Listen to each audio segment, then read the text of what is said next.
Survived one elimination game here this postseason, getting through the wild card round in a Game 3 against San Diego. Can they do it again? One big hit, one home run can turn the entire series around. Cubs are looking for that magic here at Wrigley. Those Brewers, they are going to have to deal with Jameson Taillon, who might be the best starter over the later stages of the season for the Chicago Cubs. Oh, he might be the best starter left for the Chicago Cubs. He's a guy that's a pro's pro. You know he's not going to get nervous in this situation. Elimination game in the wild card series, he went 4 scoreless. And they're hoping that Priester, their starter for today's game, it was usually win day when he started this year. Jameson Taillon and what he can do. He was on the injured list twice, so he might be the strongest right now without the full body of work this summer. Only the 3rd career playoff start for Jameson Taillon. 29 homers, 103 runs batted in for Yelich during the regular season. Leading the Brewers in both categories, and he has a base hit right off the hop. Up the right field line. Yelich digging for 2. It's a leadoff double. Well, Yelich gets the Brewers going. The pitch first is a breaking ball right in the middle of the plate. Yelich reaches out and gets that right down the line, goes right over the bag, and the Brewers have started well again. So here's Jackson Chourio. What a series it's been. An explosive series. 5 for 7. A double, a homer, 6 runs batted in.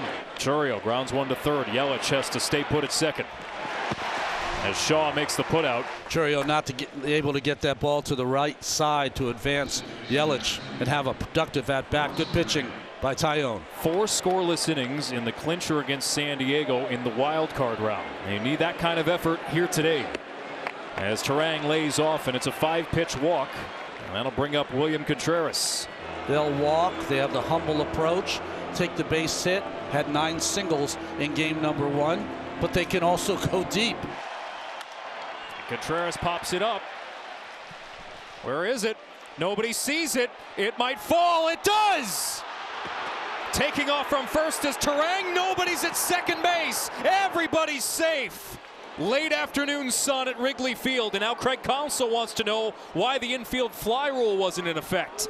The umpire is going to say no one had a beat on the ball at all. You don't call the infield fly rule until you're sure that it's playable, that it's going to be played. But Michael Busch never saw it off the bat. He put his arms in the air.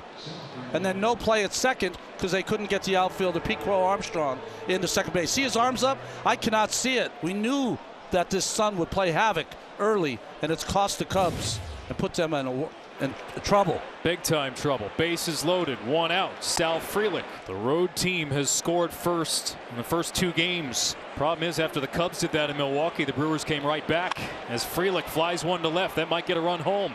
Ian Happ drifting over, makes the catch. Yelich tags from third. Throw home, not in time. 1-0 Milwaukee on a sac fly from Frelick.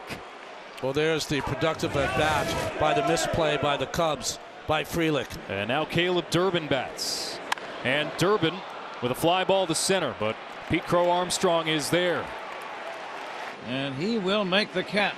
But the game begins on a very... Just across the way, about 20 miles from here at Wrigley Field, making his postseason debut for the Milwaukee Brewers. This is the 4th time he's faced the Cubs this year. First time, 4 1/3, gave up 7 runs, but his last 2, 10 innings, only 3 runs allowed. Michael Busch back in the starting lineup for Chicago. Remember, came off the bench in game 2. Busch with a drive, right field. Frelick goes back to the track, to the wall, gone!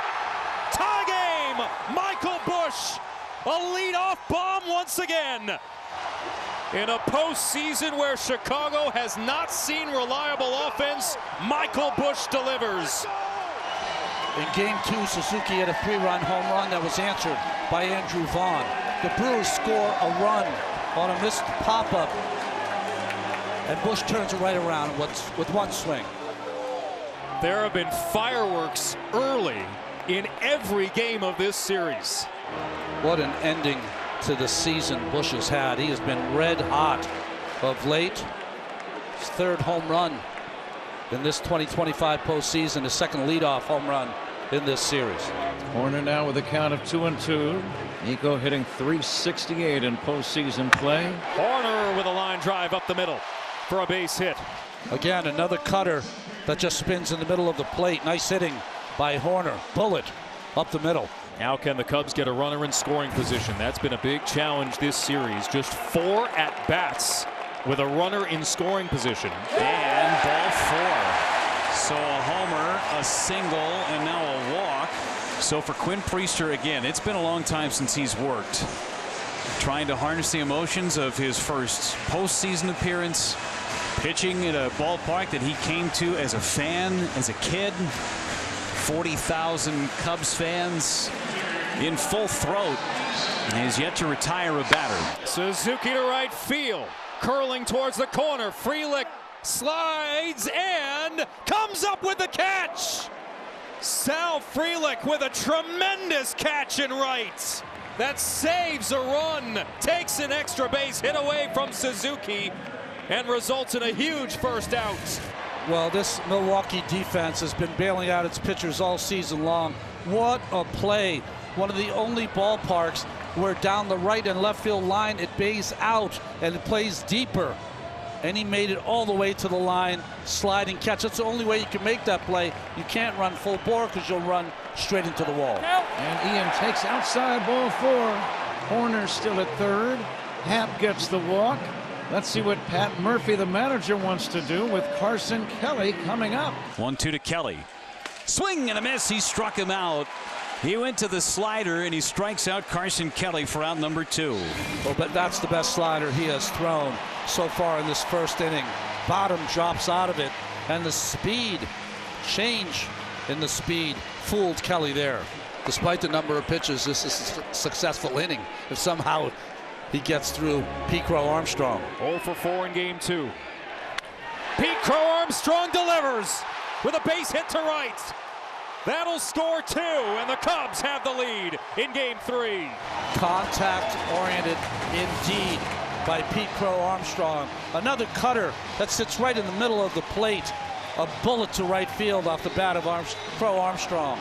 It's also going to cost Priester his place in the game. Wrigley Field is alive, and so are the Cubs.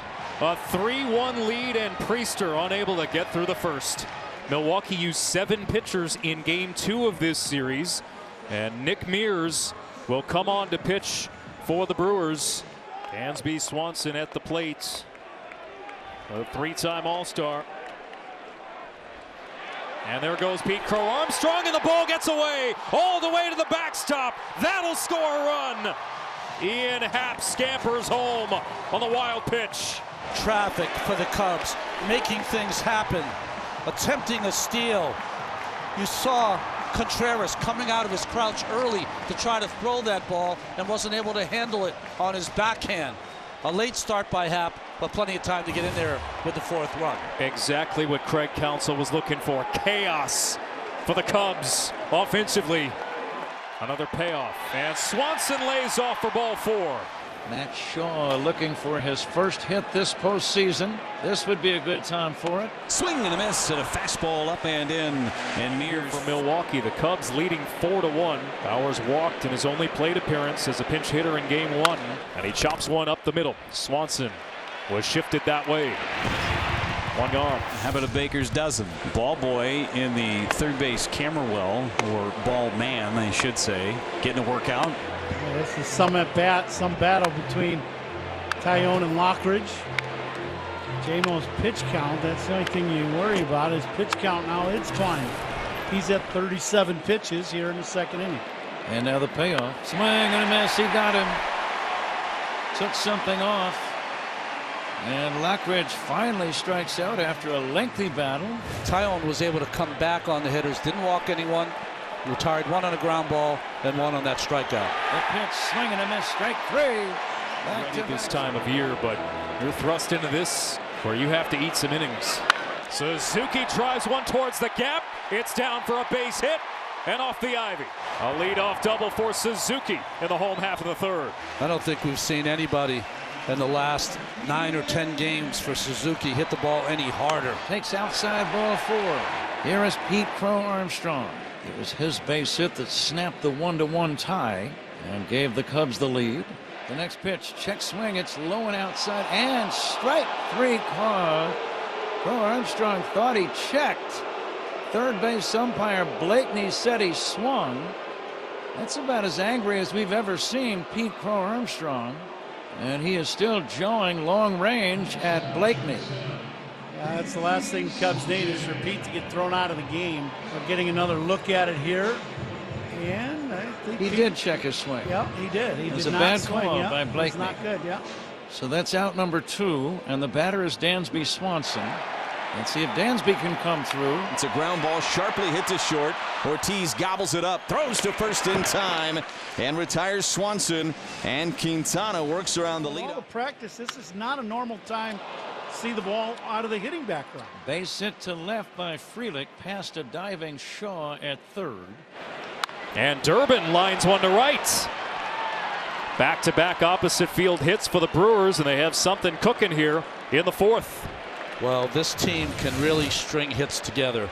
We talked before, they don't chase a lot, they don't swing a lot, but when they swing, they make contact.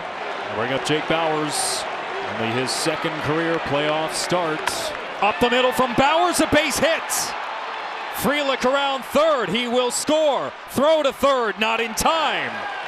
As Durbin slides in safely, going first to third on the RBI single from Bauers.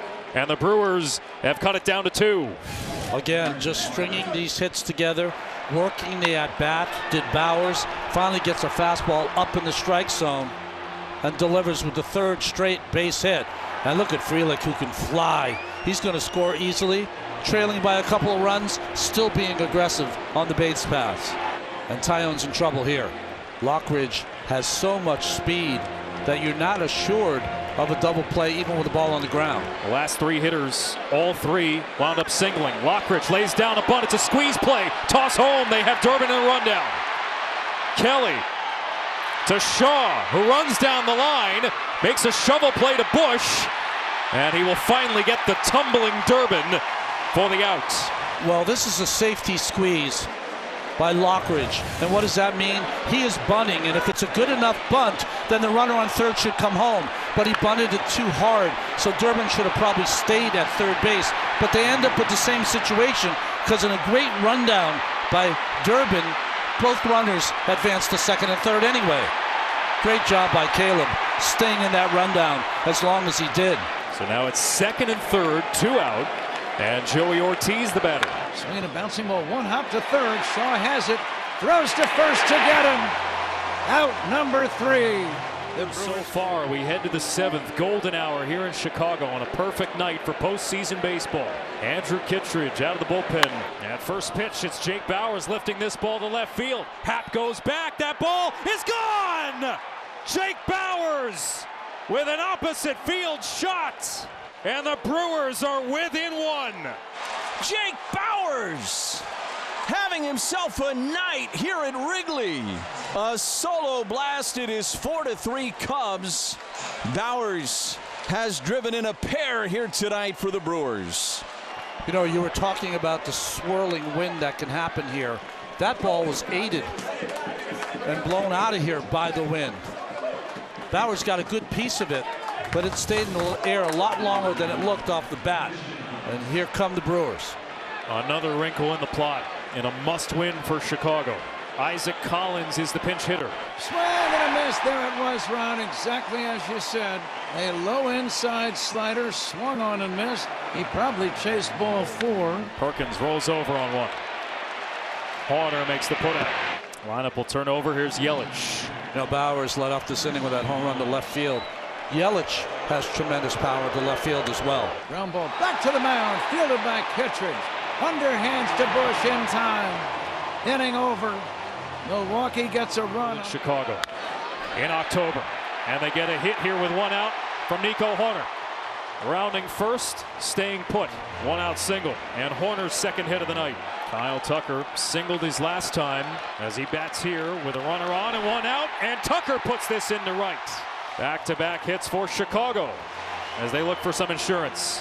And Pat Murphy is out of the dugout for the Brewers with the power threat of Seiya Suzuki coming to the plate.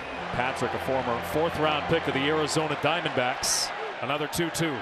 And Suzuki with a bouncing ball left side. There's 1. Not the second. Andrew Monasterio just into the game. Had to wait for that hop. They got the out at second. Nico Horner gets the third. Well, good hustle by Suzuki. So now Ian Happ batting from the left side. Runners at the corners, 2 out. Swing and a miss. He struck him out. Breaking ball down below the zone. Happ went fishing. And Patrick strands a pair. In front of a packed house here at Wrigley. First pitch swinging Jackson Chourio. Pete Crow Armstrong dives, can't come up with it. And it'll be a leadoff double for Jackson Chourio. The Brewers have the tying run in scoring position here in the 8th. And Pete Crow Armstrong has made so many highlight plays all season long. Almost comes up with this one. Just tips off the end of his glove. And now Bryce Terang will face the lefty, Caleb Thielbar. Swing and a miss, strike 3. Terang strikes out for a huge out, number 1. Thielbar, a sharp breaking ball gets him. William Contreras the bat. Low, ball 4. Go-ahead run is on base for Sal Frelick. Sac fly, a base hit, and a ground out for Frelick as he faces Thielbar. Frelick, roller up the middle. Horner to his right, makes the flip for 1. The throw to first, not in time. Frelick can fly, and he beats it out at first.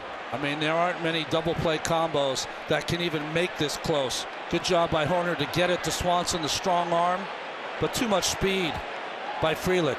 It is now 3-0. And the pitch, ball 4. Durbin, a 4-pitch walk. So the tension is ratcheted up another level. Jake Bauers at the plate. Bauers, having a big game, has already singled and homered, and he's the left-handed batter. Bases loaded now, 2 down. Cubs lead 4-3, 8th inning. Listen to this crowd. The 1-2 pitch.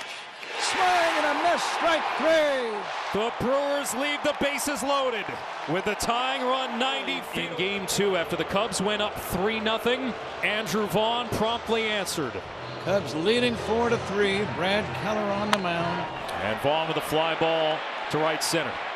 Suzuki comes over to make the catch. 2 outs for Brad Keller and the Cubs to survive for one more night. Here's the 3-2. Swing and a miss, strike 3. Out number 2. That was gas in the outside corner. He just reared back and threw it right past him. That is a big pitch for Keller. The noise is deafening at Wrigley Field. The Brewers are down to their last chance. Christian Yelich at the plate. Yelich, a hard hit ball to second. Horner makes the play. And the Cubs survive. The Chicago Cubs stave off elimination and force a game 4 tomorrow night.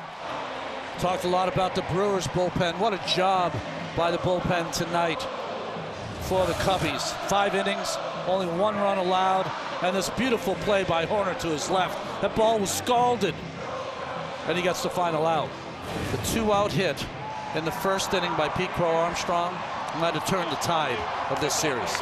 They fly the W. They play Go Cubs Go. And for the second time, the Cubs survive an elimination game here at home.